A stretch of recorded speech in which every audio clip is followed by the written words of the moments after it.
And what we already released is a intent analysis. So we're using AI. We are analyzing all the incoming questions through live chat, and we are grouping them into the intents. And you can see it through analytics, which is available in Tidio. And you can have this sense which questions are like most popular, which are not. So based on that, you can, on the one hand, adjust copy the messaging on your website to fix some obvious problem.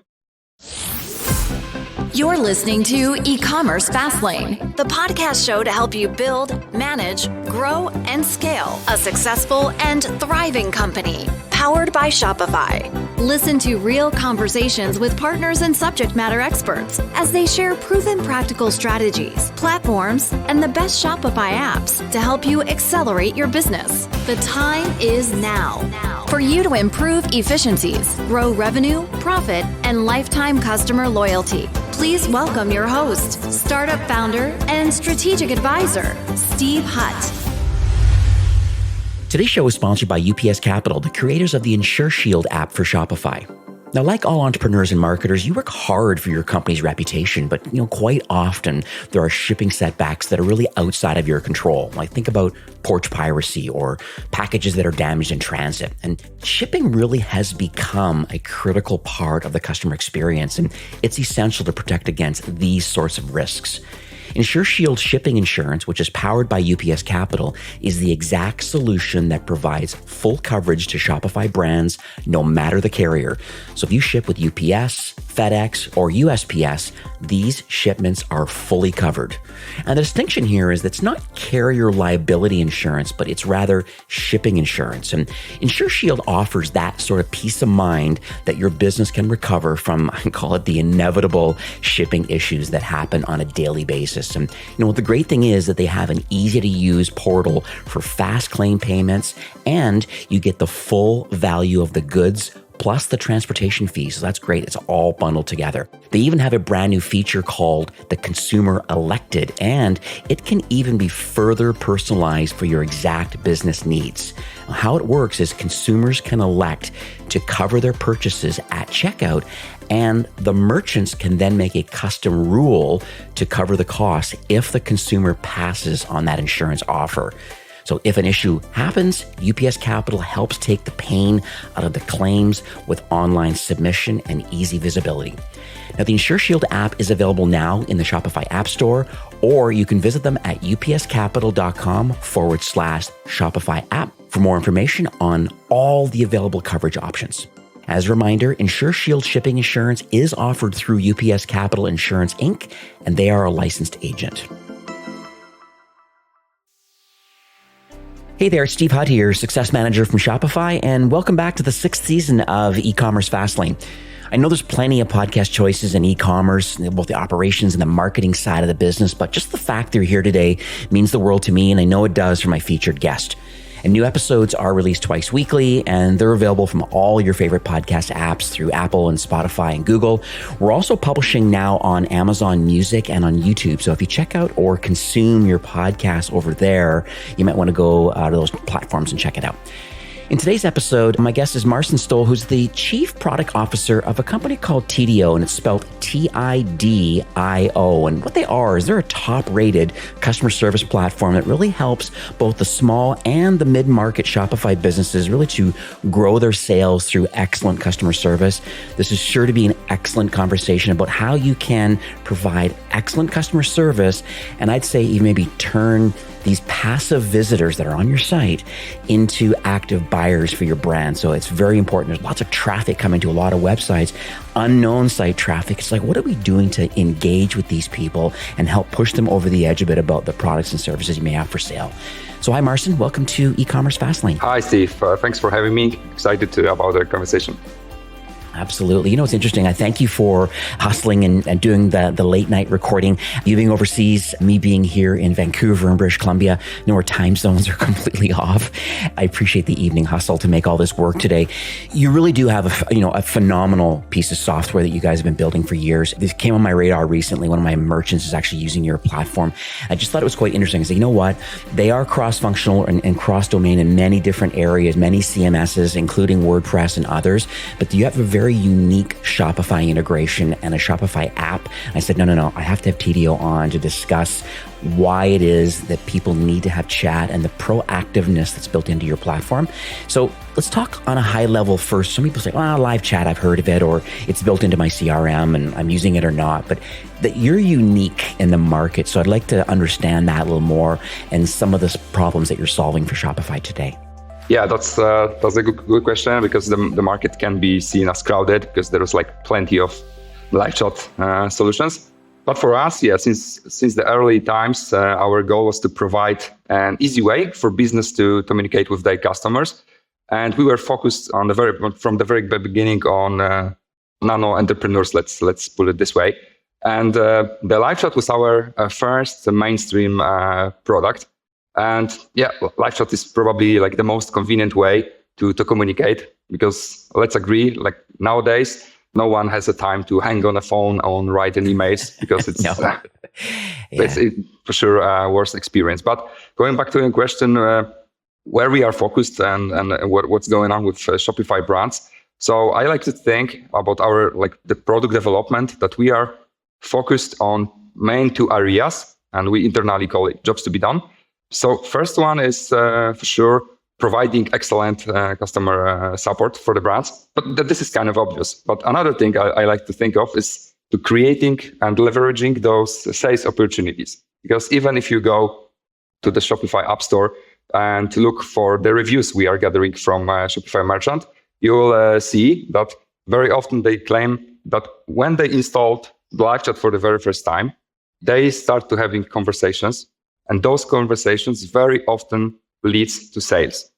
And this is super obvious, actually, but really worth to be highlighted, because since the very, very beginning of our times, the sales process are done through the relation, the communication, and through the conversation, right? And the live chat can somehow mimic that. I think that's the fundamentals of this. What's interesting too, I went to the App Store just as you were talking, and you're right. I mean, you have on this particular one, there's almost 1,600 4.7 star reviews. There's a lot, like 1.5, like 1,500 of them are 5-star reviews. And so it really is. And, it's interesting. And some of the comments here are, absolute stunning support. It's an incredible app. And they start talking about exactly just revenue going up because of it. It really does open people's brands' minds about all of these unknown site visitors. Obviously, your app is triggering a live view of what's actually going on your website, more than just maybe looking at the live things inside the admin in Shopify. This is a separate thing that understands their whole journey, how they got there. Like, you're really tracking and understanding things so that when the engagement time needs to happen, there is a lot of context around, hey, wait a second, they came in from this ad organically or word of mouth or however they got here. You can see the whole flow, and you can see all the pages they've been at. Oh, and now they're engaging us, or we proactively engage with them. And so let's talk a little bit about that, about why you're intentional about wanting to show the whole history, both during that session and even other sessions. Like, what's all the benefits behind that? Yeah, this is a good question. And this is what we understood from collaborating closely with our customers. Because from very long time, I don't even remember since when, we had a feature called Live Visitor List. And this is in real time, just showing you how many visitors are on your website. And it was like exciting, right? To have the first visitors on your website, to have this opportunity for the first sales. But then we got a feedback from some of our customers that they would like to see the full page history that has been browsed by the customer. And we asked, okay, we can do it, but what value it can bring for you? And they said, if we can see the whole journey on our website, we can understand the intent of the customer. If somebody seen the 3 or 4 times the same product, we can assume that there is intent to buy it. And when they start talking to them, and then they can, of course, proactively start this conversation. Oh, we see you are interested in this product. Do you have some questions we can help you with? And it creates this opportunity to build this personalization, because they know what the customers are looking for, and they can create the whole narration about it. But also, so this is the behavior on the website. And when we release that, we get nice feedback that this is work and this is really help in creating those personalizations. But then We also understand that there is huge opportunity for brands to understand from which channel the traffic is coming to the website. Because if they run ads, they can, you have these parameters in URL, and you can track from which ads the traffic is coming to their website. So if they have like dedicated landing page for some product and they gain traffic for this from some ad to this very product, they know, okay, so this visitor came through this ad, so they know the messaging from the ad. So they have also, again, this understanding of the context of the visitor, and again, they can create this narration which is like aimed to this very visitor. So that's very powerful. Yeah. Yeah, I love this.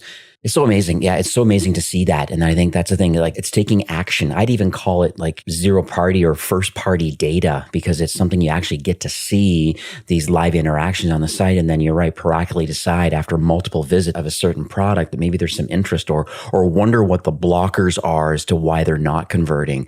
And so I'm sure there's a lot of like data points that you guys are tracking to kind of to want to proactively like some recommendation engine around the session of a site visitor or multiple sessions of a site visitor.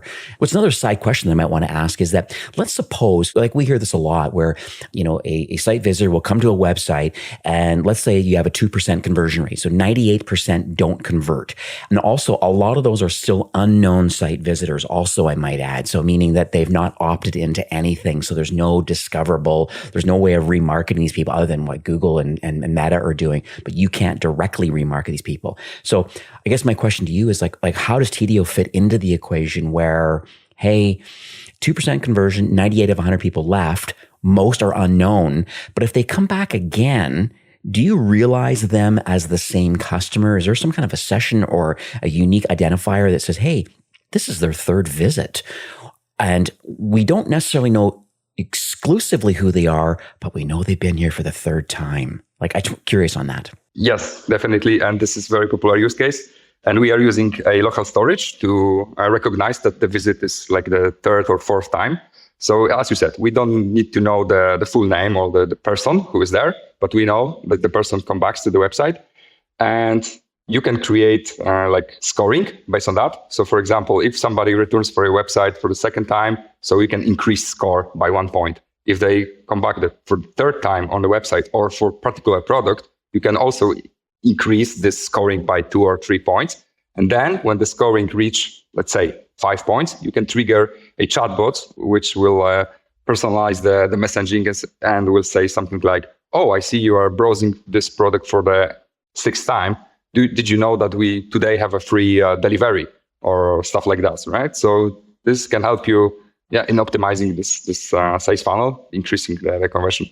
Love it. So it's just using data plus the customer history, unknown customer history, but you don't really know them yet, but you can at least have data science kind of interact with them based on, I'm sure they have some use cases and some best practices about what other successful brands are doing in certain verticals based on arriving multiple visits and looking at multiple products and then the re-engagement sequence that you guys must trigger. Yes, but the visitors not necessarily needs to be for the long time unknown, because what we see, and the use case is super popular, it's actually the same what you can see with pop-ups. So when you enter for the very first time on some website, there's like big pop-up which say, oh, leave your email and you can get 10% discount or something, right? True. Yeah. Yeah, but we all hate that because it covers the whole website and it can a little bit destroy the user experience. But this is super popular use case with our customers are using with chatbots. And it's based on the same rules. Somebody lands on your website for the very first time. The chatbot triggers and says, oh, did you know that we have 5% discount for the new visitors? And do you want one? And if they interact with the chatbot and click the button, yes, I want the discount, then the chatbot can trigger the scenario. Okay, so in order to get the discount, please leave your email address. Right. And they are leaving the email address. So it's a lead for you. Then you can, of course, ask, would you like to stay in a loop with the latest updates? If they say yes, then you have this mark as subscribed. So you are okay with the CAN-SPAM regulations, and then you can start sending emails. So yeah, it also helps in lead generation. I love that. And speaking of lead gen, SMS is obviously massively popular. And a lot of brands are either trying to collect both as best they can. Certainly the engagement is much higher on SMS because it's more instant and it's more personalized typically. And it's personal when it actually goes to your phone directly as a notification. So how have you been kind of intentional building the product about connecting to these CRMs, these SMS tools that are out there? I guess I'm thinking more on the partnership side. You do what you do well, but how do you pair nicely with existing tech that a brand may have? So yeah, we are investing heavily with integration with the technological stack our customers has. So this is right now how we want to make this use case. All right, perfect. And so one nice thing is, so like, let's say, for example, a brand is using Klaviyo as their email provider. They have SMS available in there too. So are you suggesting that both your tool and Klaviyo can talk to each other somehow and able to share data back and forth? Because there's going to be campaigns and flows and different things that maybe Klaviyo already has set up. The reason I'm asking this question is I'm just thinking of my book of merchants and kind of what are they currently using and what's their tech stack. If they were to add this on, we just want to make sure they're all playing nice together. Mm-hmm. Actually, good you ask about the Klaviyo because this is the integration we released in the beginning of this year. Okay. And this is exactly the use case. We are trying to collect the email address of the visitor, but also the phone number and via chatbot and pass it to the Klaviyo once they subscribe on our end. Okay. But then you can send campaigns from Klaviyo. And if somebody unsubscribes from Klaviyo, this data is passed back to us again. All right, got it. There's an elephant in the room right now. I'm going to talk about it. Everybody's talking about AI right now. GPT, and it's just like, it's so interesting. I just would love to have your perspective on that tool as it sits today. I know I know the API has gone down by 10x and people are using it and content production and yada, yada, yada. But I'm curious on the delivering on quote unquote, the best or excellent customer service. Is Chat GPT part of that equation or are we too early? Just curious on your feedback. Yeah, this is like the topic we have every single day in our office. Yeah, and we get a lot of feature requests for customers to be integrated with GPT. And I think this is the future of customer service teams for sure. But current technology is not there yet. I mean, it can be helpful and it should be leveraged by the companies. And we also like integrating with the productivity solutions. So how to improve your writing, how to make you reply faster to customers, how to automate some of those repetitive questions. And this is where we use GPT and also our models because we have like ML team in place. And some customers are really requesting that is to just integrating the chat GPT as it is to the existing stores. And I would not recommend to doing this right now because it's kind of unpredictable and it can't work on autopilot yet because it has to somehow be thought. What are your internal processes? What are your politics in your store? So, for example, how many days does someone have to return the product? Or what are your shipping policy? The ChatGPT doesn't know that, like out of the box. It has to be somehow adjusted. And this will be possible really soon. But right now, I don't recommend it as it is. Right. Today's supply chain is somewhat unreliable and shoppers are actively seeking for options to better protect the items that they buy online. Now, our show sponsor, UPS Capital, recently commissioned research which shows that 65% of consumers would be interested in the option to request coverage for specific online orders. Now, with UPS Capital's Insure Shield app for Shopify, it's a new consumer-elected feature that can do exactly that. Consumers can elect to cover their purchases at checkout, and merchants can then make a custom rule to add the insurance in a rare case that the consumer passes on that insurance. This added protection will enhance the customer's trust and confidence in your business. It will improve your conversion rate and your customer experience. And you can now manage your shipping insurance preferences with the ultimate in flexibility. You can change the rules whenever you need to. You can file claims at any time. Now, the Insure Shield app is available now in the Shopify App Store, or you can visit upscapital.com/Shopify app for more information. As a reminder, Insure Shield shipping insurance is offered through UPS Capital Insurance, Inc., and they are a licensed agent. And now back to our episode.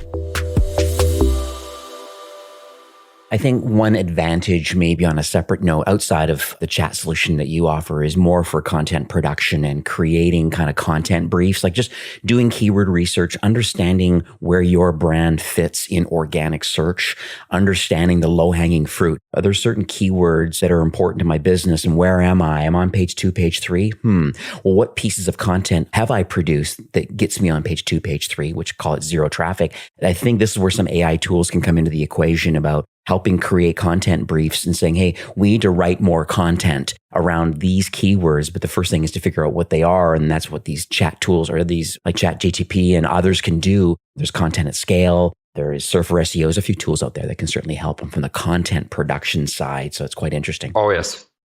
Definitely. For content, it's really great. And we also somehow try to leverage this content creation, but maybe not in a way of creating the whole website with the copy. But we discovered that a lot of our customers is running their customer service on the go, and they're using our mobile app.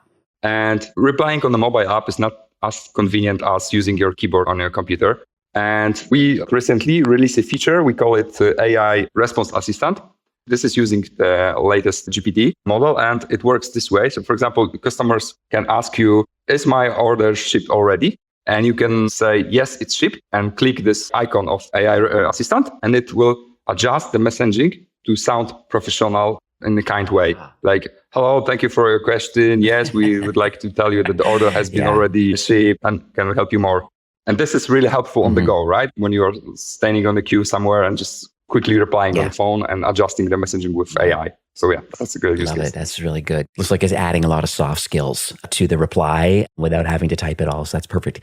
I want to pivot a bit over to another topic that comes on the radar a lot with a book of merchants, and it's really around retention, loyalty, increasing lifetime value. And a lot of brands will have a dedicated kind of retention manager. How do I maximize the LTV of my existing customers? And so I'm just curious on how Tidio fits into that equation. Like, what's your mindset around it, or what does the platform do to help retention and loyalty efforts of a brand? We hear it right now everywhere, like retention, focus on retention. Yep. But I think it shouldn't be treated as something new.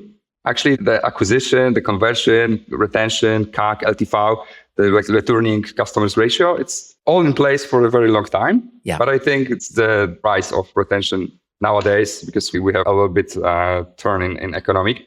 Right. But yeah, we should think about what leads to the retention, and we can put it into equation that the great customer experience for sure can fill it up. Right. So the first session, when you have this traffic on your website for the very first time, if you focus on conversion rate, if you focus on offering like great customer support, if you focus on timely shipping, so the customers are not waiting 2 or 3 weeks to get the product, but it's like done in timely manner, it can help. And it is not only like our product contributing to that, it's like the general rules of taking care of the customers. But when we narrow it down to how in general products can help with the retention, is again being in contact with the customers you already have in your base. Right. And right now we are released new product, which is email marketing automation. And right now it's in a closed beta. So we are testing it with some of our customers. And for us, this missing puzzle with communication when the visitors are not any longer on your website, right? So when they are on your website, you can have this interaction using chatbots, using live chat. And once they leave your website, you can still be in contact with them using this email marketing, for example. So you can send campaigns, you can send some campaigns for the birthday with some promotional holiday promo. So this is how you can try to boost the retention, but it's never guaranteed.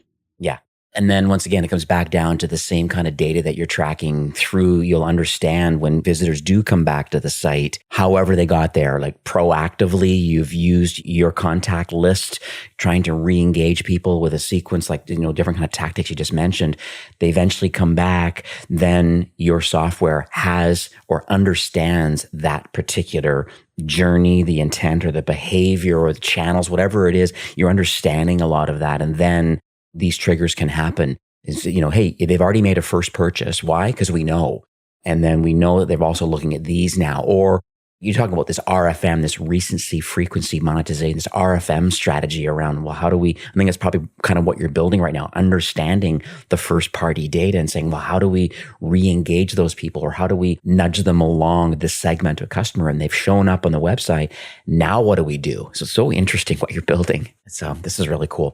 I want to talk a little bit about competitive solutions. We kind of talk a little bit about, and I think what I don't want to have happen on this show is to bundle you in and saying, hey, I already have a CRM that apparently it already has a live chat solution, if I've turned it on or not. Or some of my brands, to be quite honest with you, they have a CRM of some sort, but what they've chosen to not turn it on because they're worried about the human capital of having to man it.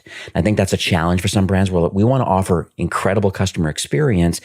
we can't turn it on because we're not sure how we're going to deal with it versus email or phone, if that's kind of how they're communicating. So I just want to have your take on that about how your solution is kind of uniquely different to the market than maybe some of the baked in or just kind of basic solutions of just live chat and a seat versus kind of what you do. So I'm thinking about two different lines here. So one is how we are closely integrated with Shopify. And here I mean what you as a merchant business owner have in place when you are talking to your customers. So starting from order history. So if somebody lands on your website, we get the data from Shopify and we can track if the person already have some order history. So it can also help you with this personalization. We have a view to Shopify shopping cart. So when you are talking to a person, you know if there is some items in the shop cart or not. But also, we recently released the AI-based views. So every inquiry is on the chat is analyzed by our AI model. And we have few intents. So one is like product questions, another is returns, then shipping questions. And this is interesting because in e-commerce, most of the questions are around these topics. So it's returns, shipping, and products. And how you can leverage that as a business is focus on questions that are product related. Because those customers who are asking those questions should be probably served in the first place. I mean, the first time response should be lower for those questions because those questions can really lead to sales. That's a really interesting strategy. And going back to your question about how to staff the team to serve the customer who will for sure going through the live chat, and we see it very often, is to use automations. But not to try automate everything because we cannot forget about this customer experience. On the other side of the screen, there is like real human who has some real questions, real problems, and it has to be taken really, really well. So we like to think about it. Simple questions should be automated. But like, how can I return the product? It's simple. You have procedure for that. Let's automate it up. But if somebody is asking really specific question about the product, so for example, can I customize it? This can be somehow probably automated, like, yes, you can customize it. Here is our like creator. But those questions should be really reviewed and under control because product questions very often lead to sales. So automation for sure, but pay attention what you are automating and try not to automate 100% of your questions.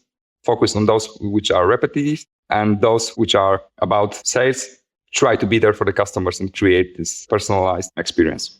I love it. I want to pivot to a story now because I'm always motivated. I mean, I have firsthand experience, so I kind of know this platform, but there's going to be lots of people listening today that's saying, hey, who else is using it? You have 1,600 five-star reviews, and I'd argue a lot of people don't leave reviews. You have even more customers than what's actually being shown for reviews. But I don't know if there's anybody that you can think of at the top of your head that maybe, hey, they didn't have the Tidio solution or they had a competing solution and they decided, hey, we want to turn this thing on. We want to execute with it.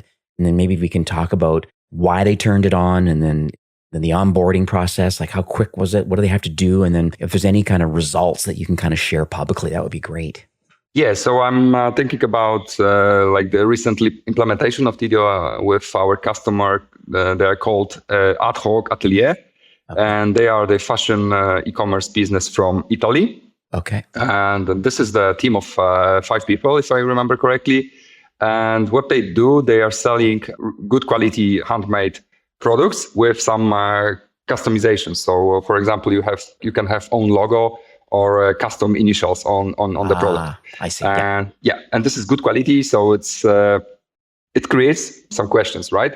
And the founding team behind the Ad Hoc Atelier, they measured that they were losing like 4 out of 5 cards on average. So this is a bit more than the industry average. Mm-hmm. And they reached to us they used actually, we have this special plan called Tidio Plus, when we can assign our customer care team and the implementation specialist to take a look in your analytics and propose some solutions.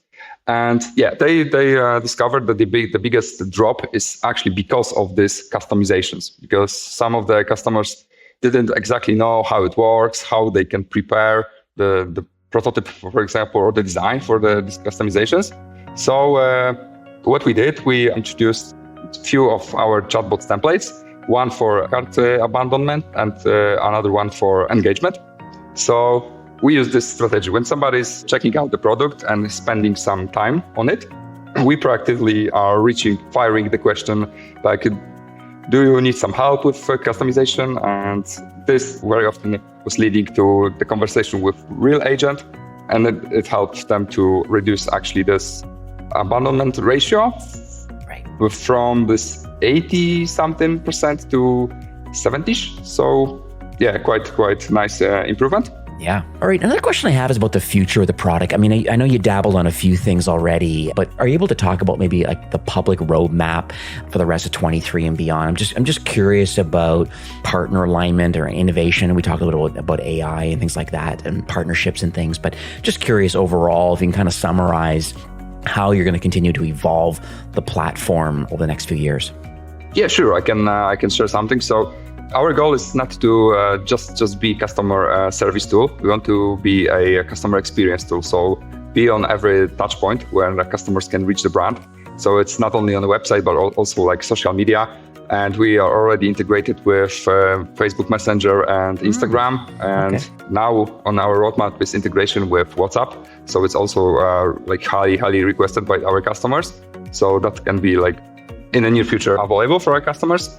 We also want to double down the partnership and the number of integrations we have. So the CRMs, but also some of our like bigger customers really need an API and webhooks. So this is something we are working on with some of our customers, like close collaboration. So also should be publicly available soon. Mm-hmm. And what is for sure like on top right now, it's the whole AI thing. And we already I bet. We already talked about it a bit, but we are also working on our AI chatbot, and which the main goal is to automate the number of repetitive questions in your business. And this is very often concern for some brands because they are small, like 3 to 5 person working on a business, and they are not sure if they can handle all the incoming questions, right? So as we discussed earlier, not everything should be automated, but for sure there are topics that could be automated. And what we already released is a intent analysis. So using AI, we are analyzing all the incoming questions through live chat, and we are grouping them into the intents, and you can see it through analytics, which is available in Tidio, and you can have this sense which questions are like most popular, which are not. So based on that, you can on the one hand adjust the messaging on your website to fix some obvious problem, but of course you can enable our chatbot and deflect around 30-40% of repetitive questions. The AI chatbot is also like scraping, so learning your FAQ pages. So all the knowledge which is available on your FAQ pages can be absorbed by the chatbot. And if somebody asks the question about something what is on FAQ, the chatbot will reply. So this is really something interesting, and we are like all waiting where we can publicly show it to the broader audience. Mm-hmm. Yeah, still being in the context of AI, we want to work on those solutions that can help you look more professional and can fix the way how you sound, how you look with the texting. So text expand and text adjustment. And yeah, that's probably our goal for 2023. This is lovely, because I was just thinking as you were chatting about it, and I wrote down a whole bunch of notes about it. I was thinking about the customer service manager, the experience manager, and it's great that you have reporting and insights, because I think that's one thing that a customer service manager is going to want to know, that's going to roll up to the founder saying, hey, the chatbot did a lot of things. Here's what they did. Having all these sessions tracked and having them organized. I just love the fact you have reporting, you have this intent analysis. I think this is all really smart, because then we can figure out about, well, how can we train the bot further? Or, I didn't like that answer. How can we fix it? And so, because at the end of the day, I think that's part of the automation problem right now is letting an AI kind of completely run the brand exclusively. And I think that's scary for some people. Whereas some of the basic kind of answers, as we already said already, there's some basic things about shipping, returns, and maybe some basic product things based on, getting some FAQ. Hey, do you ship to Canada? Boom, there should be an answer to that. And the bot should be able to handle it. But if it needs to go, you need to talk to a live person now. Oh, you want it overnight to Canada? Oh, that's something different. And I'll help you with that. And so I think it's interesting that this is kind of how you're positioning it. And we have the data for a customer experience or a customer service manager to be able to action it and then roll it up to the C-suite and saying, hey, it's working well. We've proactively engaged these many people and converted. And so, this is the value of the tool. We're spending this amount of money, but, because of our human effort, because of the AI effort, it has an incremental lift of this. That's important numbers to be able to share to higher ups in a brand. Yes, definitely. And you should track the handoff ratio. So based on that, you can see what cases are redirected to agents, what cases are automated by chatbots. And from that, you can learn, so customers are asking questions this way. So should we automate that? Or it should still go to the agent. And this is good because this leads us to better feedback to sales opportunities. Yeah, and you should observe it over time. So have this trend line and see, okay, when we started, we have like 90% questions product related. And now when we improve the copy on our website, we introduce more instruction, we introduce more information about delivery on the website. People are not asking that many questions. So it means they are not lost. They know the information at glance on the website. So it's also a good signal. It doesn't mean that the chatbot has to answer everything. If the information is on the website and is seen at glance by the visitors, it's also good. So we need to observe the trends, and using this analytics, you can do it. So yeah. This is lovely. All right, well, we are nearing the end of the show for today. And I know we had a little chit chat kind of in the green room before recording today. And I understand that you would like to share an offer for those listening today. Maybe you can talk about how they can get it and kind of what the next steps are. Oh yeah, definitely. So we prepared a discount for the audience, and it's discount code FASTLINE. So whenever you go to the tidio.com and check out our product, or you go through Shopify App Store, you can use the FASTLINE code on the checkout. But also we prepared dedicated landing page. So it's www.tidio.com/FASTLINE, and you can also get all the information from there. Beautiful. So I'll have ecommercefastlane.com/Tidio. So it's TIDIO. And that will redirect us. That's a perfect 20% off, from what I understand, is kind of like the order. And I think it's a really good starting point for those that are really want to kind of kick the tires a bit and kind of see, like, what is this platform all about? I mean, I think you've kind of pretty much shared kind of what it can do and why. There is a free plan that, you can get conversations up to the first 50 users, I believe. And, you can actually, up to 100 visitors a month. And this is basic, but it's a good starting point. There's a free option for those. If you're in your early stage of your business, you're not on Plus, let's say, and you just want to kind of try this out, there's a free option out there to kind of dip your toes in the pool, so to speak, to kind of see if this is right for you. It sounds very clear that it is, and that just kind of like slowly scales up depending on a number of operators and a size of site and these sort of things. So just appreciate that. Thank you so much, Marcin, for coming on the show today. I really, thank you, Steve. Very, very eye-opening for me. And, I always joke, but you can always tell a good episode by how many pages of notes that I've taken. And I've taken a lot of notes today. And because I always think about my book of merchants. I think about, hey, can they use this? Are they missing something? And the short answer is yes. I think more than half of the 36 brands that I manage at Shopify, more than half are not running any live chat solution at all, even though they have a CRM that may have a baked in basic chat solution. And so you can believe that on my next merchant call with a lot of these merchants, I'm going to be talking about this solution and kind of how you guys are really making a lot of impact. So, and very helpful. So I just appreciate you coming on the show today. Yeah, thank you, Steve. It was an excellent conversation. All right. Have yourself a great evening. All right. Yeah, and a good day for you. Yes, thank you. All right, take care. Well, that's it for today's episode. I'd like to thank you personally for being a loyal listener of E-commerce Fastlane. It's my hope that this podcast is offering you a ton of value through growth strategies, tactics, and exclusive insider tips on the best Shopify apps and marketing platforms, all with my personal goal to help you build, manage, grow, and scale a successful and thriving company powered by Shopify. Thanks for investing some time today and listening to the show. I'm so proud and excited that you have a growth mindset and are a constant learner. I truly appreciate you and your entrepreneurial journey. Enjoy the rest of the week and keep thriving with Shopify.